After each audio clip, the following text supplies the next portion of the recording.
Here we go. Here's Johnny. I'm Batman. You talking to me? Bon. My name is Inigo Montoya. You killed my father. Prepare to die. Don't say that!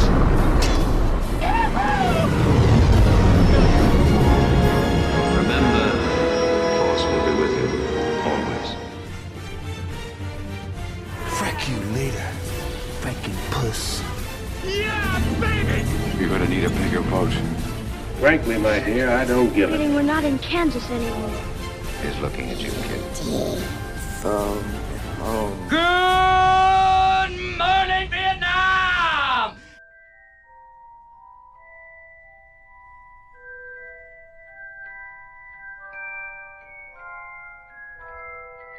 Welcome to the 6th episode of the Moment After podcast. We actually have all three of us here tonight. It's myself, Bryce, Kline, and Chris. Say hello, guys.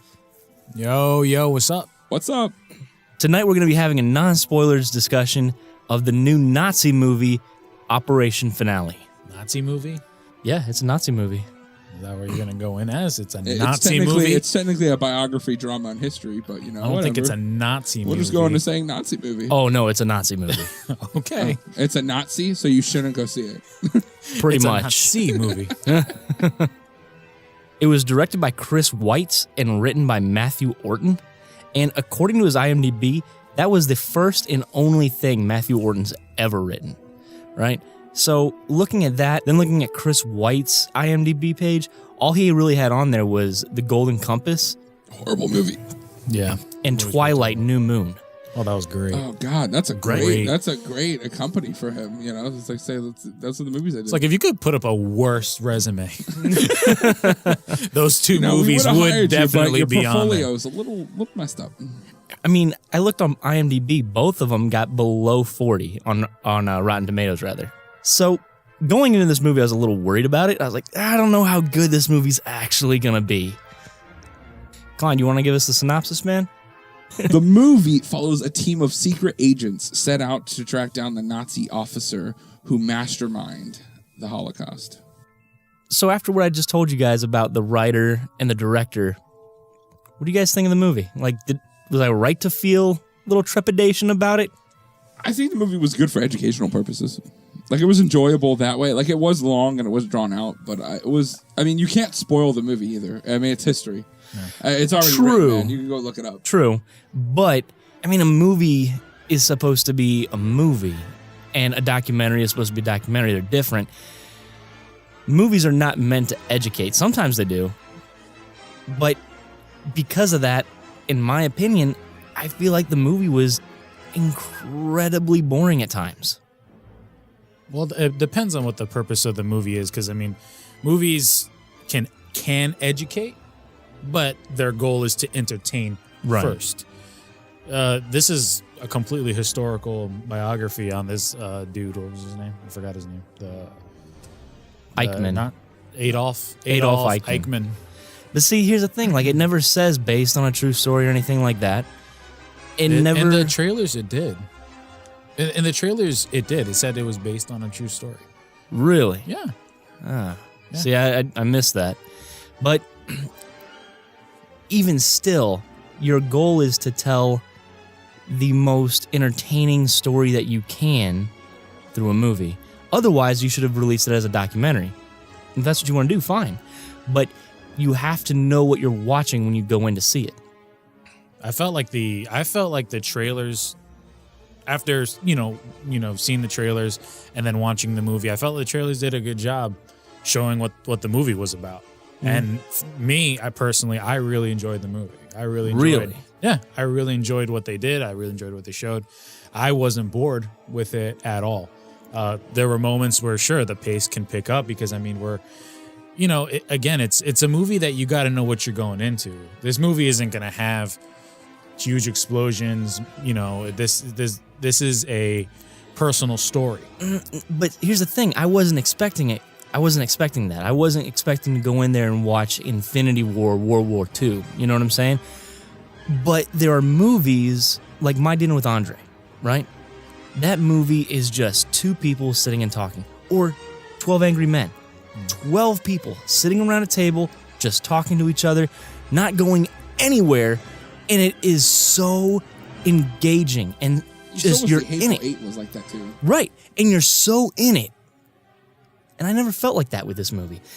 Like, I didn't feel like there was no character development aside from Oscar Isaac's character, Ben Kingsley's character. Aside from that, though, I mean, you had the angry guy, you had the secretary, you had the girl, just stereotypes. Yeah, but I mean, you got to think about it. They weren't playing to just that audience. This takes place, I don't know how many years after World War II, but It took place in 1960. close enough to a where decade after. close enough to where the wounds are still fresh. I mean, think about it today, how people view the Holocaust today. It is something that is still fresh and still relevant to a lot of people. Sure. So 10 years after that, just like that, there's the one scene where they're all talking about their family members, which ones made it. And that was a great scene. Yeah, but what I'm trying to say is you're not going to get not everybody's going to have their moment. I feel like everybody, whatever came out from the person, like, you said, Peter and Eichmann, yes, their progression through the movie was awesome. You got to really get to know them. The other characters, though, I feel like, you can't spend too much time on it because it's like you said, the movie, to you were like, man, this movie is like, how long was it? It was 2 hours? It was 122 minutes. And it felt like 3 hours. Right. And if you're spending too much time, on every character, it's gonna be a lot longer, a lot, Sure. a lot more, way more talking. Sure, but then you run the risk of not caring about the characters. And I walked out not caring at all about any of the other characters. I don't think the movie was about to. It was to make you feel about the characters, though. The movie was about to show you, was showing you how they were able to move on from what they did. They were not the Jewish community was not able to move on. Right, they wanted closure. And they wanted closure from it, and that was what the movie was about. Was them getting closure, that community getting closure. That's what it was. And going along with you, I think going into the movie too, I mean, it's expecting you to already have these, like you're walking into this movie, it's real, it's history. I feel like you're walking into, there's not much explanation needed. Now you're walking into this movie knowing there's a Nazi that these Jews are trying to bring back to Israel to put on trial. And I feel like, right off the bat, you're like, you get the stakes right away. They make it plainly clear from the beginning. Oh, sure. What it means to everybody. And I think from there on out, there was a good amount of tension. I mean, like I said, you can recommend this to someone who's into history and someone who's kind of like into the spy espionage, sort of. In the beginning of the movie, there was a lot of that going on. And I mean, it's not like James Bond. No, it's not James Bond. No, but there was a lot of scenes though that showed you how they were handling it though, because all of them had a problem with something, with what happened in history, and they were all still hurt about it. They lost people. You saw so many people throughout this movie show their tattoos, right, from the Holocaust. It was just like one of those things where it's like they were still hurt and they were not healing yet, and they needed someone to blame for them to heal. And that's what this movie was about. And I think, going into what you were saying with the character development, I think just him being that there was that moment where you see with every character, I think they all had a shining moment. I think they all had like a little nugget in there where they got to explain and they say their piece. There's that, granted, they're all kind of angry, but we all get to see what their motivations are. We all see individually what it means to them to bring this guy to justice. So, I mean, for me, I really, really enjoyed the movie. I feel like you guys think I hated the movie, and I didn't. But the thing is, I get why you don't like it. I get it. You were just bored. Yeah. Exactly. It was a boring movie. And like I was saying, there's movies that are just nothing but dialogue, like 12 Angry Men, and I'm in it. And I love it. I thought the conversations between Ben Kingsley and Oscar Isaac would have been just outstanding. And they, to be fair, were the most interesting part of the movie. And it's not really saying much when put against the rest of the movie. You know what I'm saying? No, I get what you're saying. I think this is a movie that's it's very tailored to a specific audience. Sure. You're gonna walk into this like, again, it's me. I'm a history buff. I'm more into this sort of thing. So I'm going in there. I don't care what they're talking about. They're talking about this piece of paper, and I'm enjoying it because that's just the stuff that I like, that I'm into. They're talking about stuff that I enjoy and that I like. Sure. You, on the other hand, you may not be enjoying it too much because of that. But here's the thing. I like history. I love history. Okay. I don't know. Just didn't do it for you. Just didn't hit for me. No. Like I said, I didn't hate the movie. I felt like there was a lot of lost potential. I thought it could have been really, really good. And it was just okay. You know what I'm saying? Yeah. I mean, I get that. What do you think about the actors then? What do you guys think about? I thought the presentation of everything was great. Yeah. I thought all the actors had exactly what you would expect. You know, especially from all the hurt and sorrow that they all had to portray, from, you know, having to deal with and acting like they were in the Holocaust, you know, like they did a great job, all of them. Ben Kingsley is a phenomenal actor. Absolutely. But he freaking surprised me in this movie. Mm-hmm. Just because of the role that he had. You know, it was crazy. His role was he was calculative. That's what his character was. You know what? And it was really good. You kind of want to know what he reminded me of, like in those moments where he's kind of, you know, in the room with him with Oscar Isaac and they're kind of talking. It reminds me a lot of Hannibal Lecter from Silence of the Lambs. You know, he just gave off this eerie kind of way how he kept himself, how his stature was and everything like that. And just, you know, and then that part in the movie that kind of, I think, threw all of us kind of like, whoa, that was crazy. But I think his acting was flipped a switch. yeah, seriously. And the other thing is, too, it was funny because one of the questions he asked repeatedly was like, is that too much to ask? And with that character, you're like, yeah, it really is. It's a simple thing. And typically anybody else asks you that question, you're like, yeah, I'll tell you that. I'll tell you where I was born or something like that. And you're like, no, I'm not telling you. You'll kill me with that somehow. I don't know how, but it's going to be bad. I felt like he had an eidetic memory.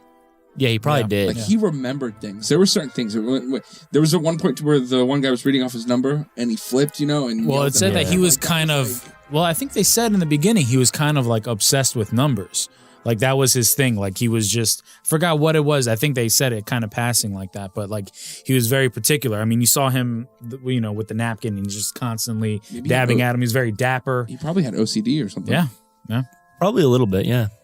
On a side note, I just want to say this: Nick Kroll in this movie really threw me off. Me too. Because he's the producer and writer and stars in Big Mouth, which season 2 trailer came out yesterday. Yeah. So it was like, I was a little thrown off by that. I was like, I don't know how I should feel with him being in this movie. He's comedic. I was dumbfounded when he was in the movie. Really good though. He was. His character was really good. His acting was phenomenal. Yeah. I just wanted to say that because it threw me off a little bit. No, it threw me off too, and I think that Hollywood is starting to show and give comedic actors who are known for comedy more dramatic roles because they realize, oh hey, they can actually do them. Yeah. You know, like. Oh man, he just was really good. He was. Yeah. He was one of my favorite characters in the movie. Easily. Yeah. Easily. One thing I liked about this movie a lot was the music of the movie. I thought it was really good, and I thought it fit the scenes really well. Obviously, which is what you want, but it would jump from style to style because it was going from places like Israel. Now they're in Buenos Aires. I did like the scene changes though. There was like certain graphic things that they did that were really cool. It reminded me of Indiana Jones. Yeah, exactly. It felt like an Indiana Jones type thing, but it was good. I like that. And also too, there was like 3 parts in this movie that made me feel uncomfortable. Okay. Like, and they were just like, and you're gonna feel uncomfortable, but they showed you the realism of the situations that people went through, right, to get this done. And the things that did happen in the past were not. And that was like really like, oh man, really? Okay. Well, I think this movie really played on the human emotion. You got to look at, it's such a weird movie because you have this mastermind serial killer who killed these millions of Jews. And then he has a family of his own. He has a kid of his own, a wife. And you have this guy who kind of, it almost looks like in a way he starts sympathizing with him a little bit, you know, because I mean it plays to the humanity in everybody, you know. Well, to that, I think like one of the lines in the trailer was, we're all animals, just some of us have bigger teeth, right? And clearly that's how the Nazis went into the Holocaust. We have to put these animals down. And I think once the Jews got out of that situation, they wanted to put them down. A number of them said that repeatedly. We should just kill him. And then once he started oh, okay, he's not an animal. He's actually a human being, and I can actually have a conversation with him, and I can relate to him. Yeah. Once you start doing that, him. exactly. Yeah. Exactly. And I think the movie does a good job. It does a good job because you're not just sitting there going, well, this guy just killed a bunch of Jews, let's kill him. Right. A lot like everybody else on the team was doing. I think in a way you kind of sympathize with them. I mean, if you take yourself, you put yourself in his shoes, you think about what would I do? Not saying that you would do it or anything like that, but you really get to see from his point of view how he saw things. I don't think you sympathize with him. I think you understand him, though. Yeah. What was one thing that made this movie really good, though, was the trailer. The trailer said that he convinced rabbis to load the trains himself. He said that in the trailer. Yeah. And I felt like he could have done that. Oh, absolutely. Like, his character really could have done that. Like, I believe that because he humanized things. That's what he did. And he did a really good job, too. And Ben Kingsley did phenomenal doing it, too. Yeah. He really did. And then when they showed the clips at the end of the actual trial, he looked exactly like him. They did It was eerie. really good job. Yeah, it was kind of eerie. Yeah, right? It was weird, but yeah. What was one of your guys' like least likable things about the movie? Because I know mine. Mine was that opening scene with the camera truck, with the truck and the camera inside the truck, and it's shaking all over the place. And it's just like, yo, I get that they're in a truck, but really we got to do this though? And it's like all fuzzy. He looks like he's like turning into 3D. He looks like the Flash trying to phase out or something. Just vibrating. Yeah. Going back and forth. I was like, this is unnecessary. Why are we doing this? Yeah. Are we trying to get effect here? Like, I'm not enjoying this at all. That was horrible. It was my least I hated that part of the the movie. It made me worried. Because it did opened too. the movie. It I was like, did. oh, like, God. oh, God, not this. I don't want this. Exactly. I would, if I was being pretty nitpicky with the movie, I would say the only thing that kind of took me out of the movie at the beginning, but I pushed away was the accents. Ben Kingsley had an English accent. There were some actors that have very English accent, and they're in Buenos Aires being German. You know what I'm saying? So it's really interesting, how it was with the accents. Even the girl at the beginning, her dad.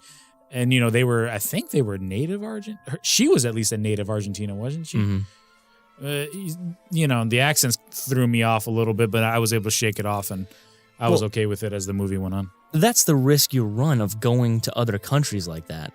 You gotta say, this is what we're doing with our movie, and we have to hope that our actors can pull this off. And, maybe they should have brought in some dialect coaches or something. They probably should have. But, I mean, if you look past the dialect, though, and the accents, it was a good movie. It's a thing that's, I think... And it was disappointing, though. But, there were certain characters, though, that had their accents down packed, though. Perfect. Sure. Like, the one kid, the kid with the blonde hair. His German accent was really thick German. And then also the Spanish guy. Yeah, which was why when you saw them interact sometimes, you were kind of like, okay, that's... I know. And Ben Kingsley is like such a gentleman.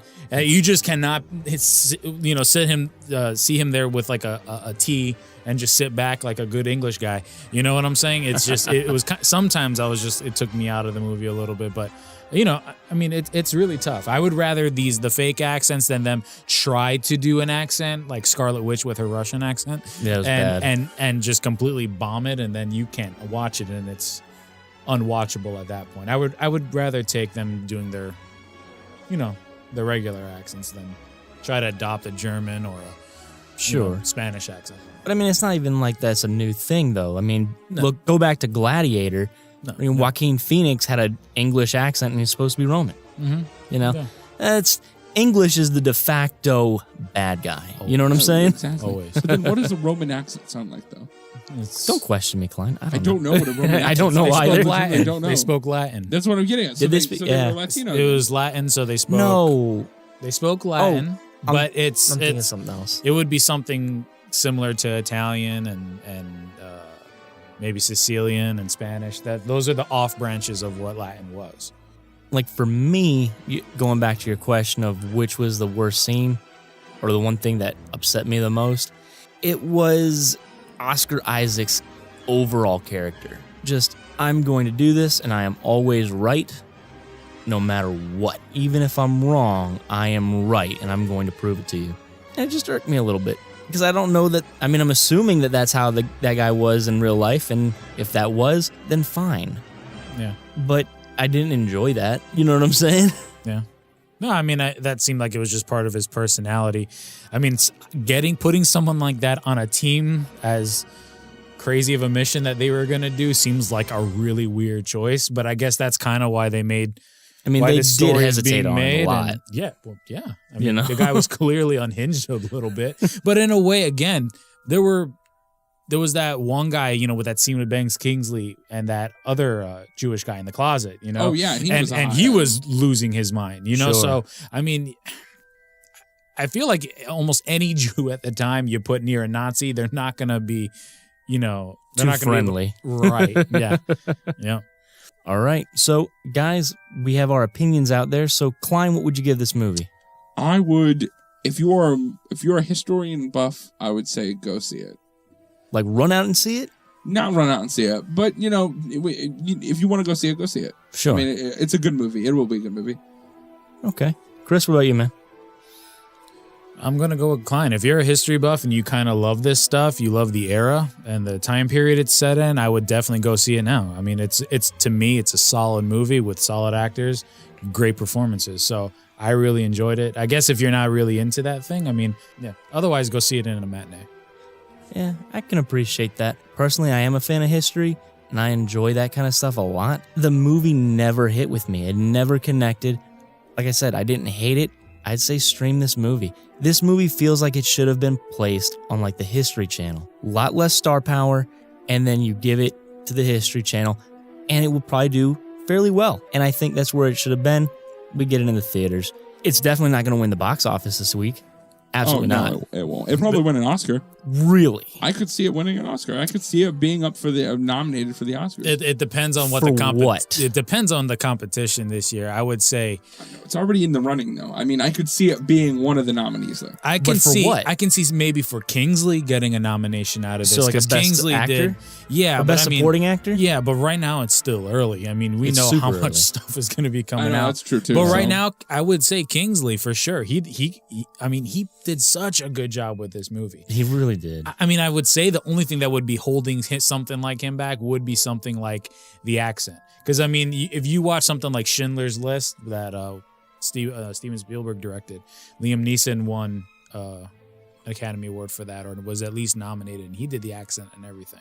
Right. So, I mean, I think it's a little too early, but I think if there is anything that could be, it would be Ben Kingsley can get a nomination. I'd agree with that. But I mean, aside from that, though, it's not winning best script. You know, nothing like that. No, I think it's going to win. Isn't there like a best story developed? Mm-mm. Like, no? No. I think it, I think at I could best, see- it will be nominated, but I don't think it'll win. That's what, and that's what I think too. I don't think it's going to win anything. Mhm. If anything, it might win a supportive actor one Right. because Nick Kroll's character was on point. Definitely honestly, not for Nick Kroll. He really did set up the story, and he really supported it too. It was his character needed to be in there, and it was good. So I Right. could see him being a supportive character that could win an Oscar. See, but the problem is, I don't think he was in the movie enough. I don't think they gave us enough of a sample size. Yeah, I'm with both of you. I think he did a fantastic job So do I. with what he did, but I'm also with you. There's nothing there. I think that's gonna give him a supporting actor because I mean he really wasn't either. I mean he was kind of in and out of the movie. Right. Quite a It wasn't like a sidekick to him or anything like that. If someone were to get it, I do think Ben Kingsley would get it for Best Supporting Actor. I think he'd get nominated. I don't think he'd win, though. Probably. You know, that's just me. And like I said, I'd say stream it. Chris, what do you say? I'd say go out and see it now if you're into history. Matinee or it. not. Matinee it. All right, guys, that's going to do it for tonight. Our opinions are out there. Tell us what you thought in the comments down below. We greatly appreciate it. We want to hear from you. And until next time, go out and see some movies. Good night.